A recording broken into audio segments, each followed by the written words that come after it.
Possibly one of the biggest things about the crew is the huge map. I'm talking huge. The whole United States is available to play. The majority of the map was not accessible during this little demo session I had. What we do have is a big bulk around the New York area, which gives us a good idea of the city, gives us a good idea of the north of the city, just to get an idea overall of what the map's going to be like. Again, there's so many different areas in America. I'm wondering how they're going to do it. I definitely want to see some specific areas. Like there's some crazy areas that I want to see. For example, LA. I want to see LA. I want to see the beaches. Can we go onto the beach? All these questions are in my head, especially for Yosemite.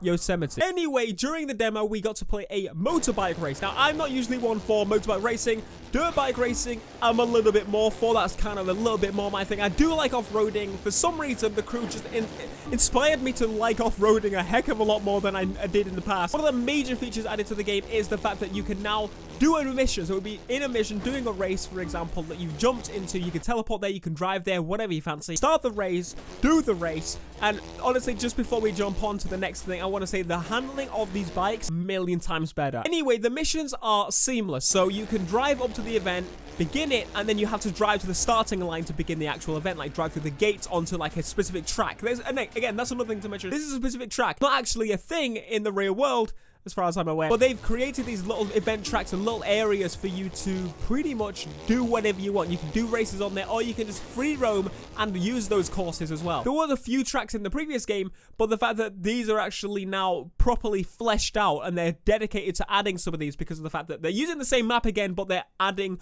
so much more to it. It's creating such a good experience. It's just, you could drive and find a new racetrack. After the event, you go back into Freeroam and you just did Freeroam. There's no kind of loading big screen that takes over. It's still loading, but it's in the background. It's just disabandoning the AI and you carry on playing around. So what I thought I'd do is switch to my pickup truck, jump into my pickup truck and go around the course that's designed for motorbikes, because why not? Like, that's just something I want to do. I'm a much more of a car guy, and there's a big off-road truck available to me. I'm gonna make use of it. I haven't tried this vehicle yet, and I can say again, from the previous video you may have seen on the off-roading, there were a few concerns about the off-roading, and I can now put those to bed. They have changed the handling a little bit since the last time I played it, so much more, again, direct, less floaty. You have much more control over when your car lands, that kind of thing. They're still tweaking it. It's definitely not finalized. As you can see, some of the animations are a little bit jumpy, but it doesn't mess you up. In the previous game, if you did a jump wrong and landed on your side,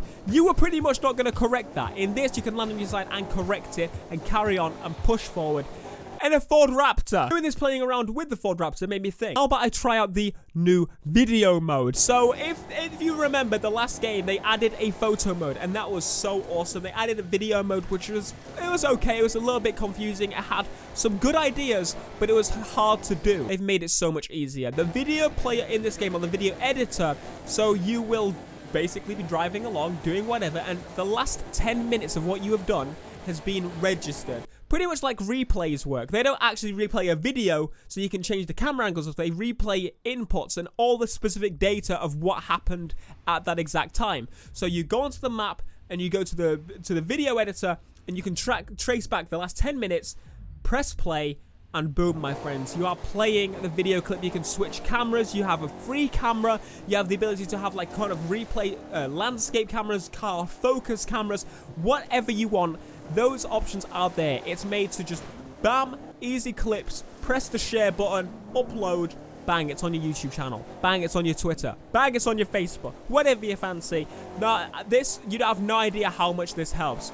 You have no idea. The amount of times I want to do like cool cinematic shots, I'd have to replicate them and pretend to do them again otherwise. So I can actually, take my reaction and then place over a different clip of the exact same time I was about to beat Matthew in a race, for example. Absolutely fantastic, and I'm so thankful they added this in. It's one of those things where I didn't ask for it, but when it's here, I'm like, I want it on every game that ever exists ever again. It's going to be so awesome for creating awesome videos for you guys, and I cannot wait to start playing around with it properly. We're not even just talking montage. You can do your montages if you want to, but I'm talking about even let's play style videos in where me and Matthew are head to head. That would be much more dramatic in the video replay mode than it would be actually just watching the third person camera. So I've already shown you this race, and I don't want to go into much detail, but these cars, beautiful. If you haven't seen the video on that, check out the link below after watching this video, because there's a bit more information I want to tell you. In the top corner, there's 3 people. Why? Well, I was actually playing with 2 developers of the game, one of which was actually the designer for this event. So I already thought I was going to lose. I went in full concentration mode, headphones on. I was going full in. Focus. He was ramming me. We were pushing. I was like, damn mate, I'm winning this event. I won. I beat the developer of this race at his own race. I think that's, I mean, I did kind of cheat a little bit, but so did he, to be fair. So let's talk again about that transition in where it's seamless. Finished the event. I've won. I'm happy. What do I want to do? I want to drift this track. The whole time I'm driving around the track, in my mind, I'm like, this is cool, but what if I take this car here or this vehicle here? That's something that the crew can do that no other game can do. Even like the last game did it in a step, this does it even next level because of the whole seamlessness and the fact that adding more tracks in, that kind of thing. I see a track and it's designed for race cars, designed for these Grand Prix cars. They are not going to do very well with, say, any other vehicle class.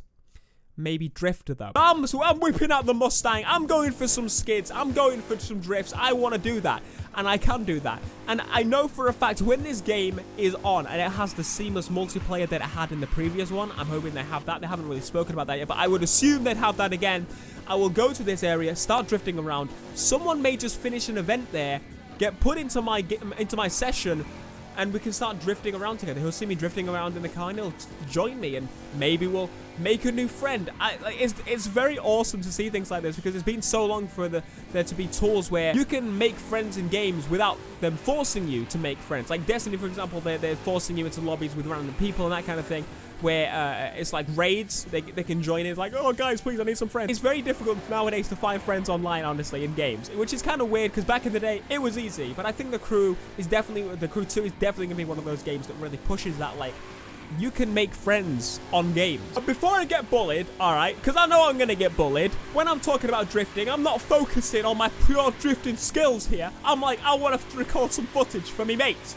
So how about you stop being mean to me and accept the fact I'm not very good at drifting and stop bullying me. But I was so thankful for the Crew devs because they allowed me to record so much more than I was allotted normally. But they know that Pant's going to cover the Crew, so they were like, all right, Theo, we'll give you like an hour and a half recording footage. So I did a lot in this session. One of the things was try out the GTR, because I don't think I've tried the GTR yet properly. Probably did a race with it or something, but I just wanted to go around the freeway and go around the city, try the GTR in its element, because that's what it's designed to be, taking corners sharply, going properly. And again, going to touch base on the handling again. The handling of this car is very different to the other vehicles we've tried. For example, the Porsche, which was the first time I got to record the game, handles very differently to that, and honestly, it's a good thing. I like that. The GTR feels lighter than the GT3, and I know that sounds a little bit silly, but because I mean the GTR is heavier, but when actually I've driven the GTR, and I can confirm that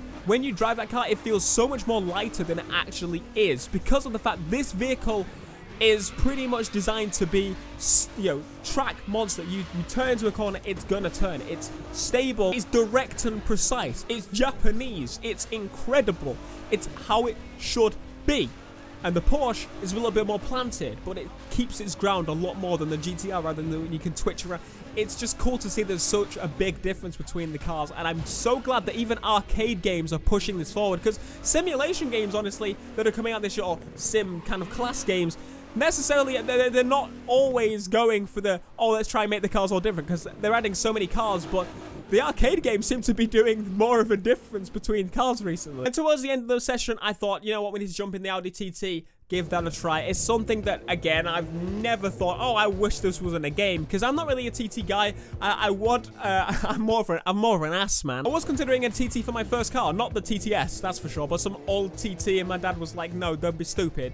And then I was like, it's a hairdresser's car.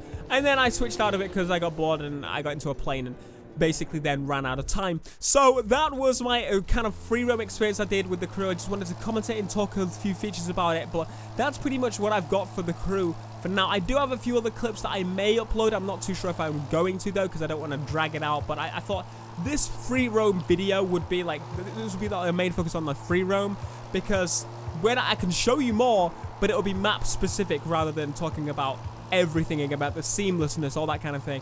I just wanted to do one final video on that, talk about all that, and give you guys everything you need to know about what's new with the Crew. Anyone from then those were good videos, weren't they? Anyway, be sure to leave a like, subscribe if you are new, and let me know what you want to see on the crew next. Personally, I'm hoping for customization. I don't know about you, but I'll see you guys in the next video. Peace.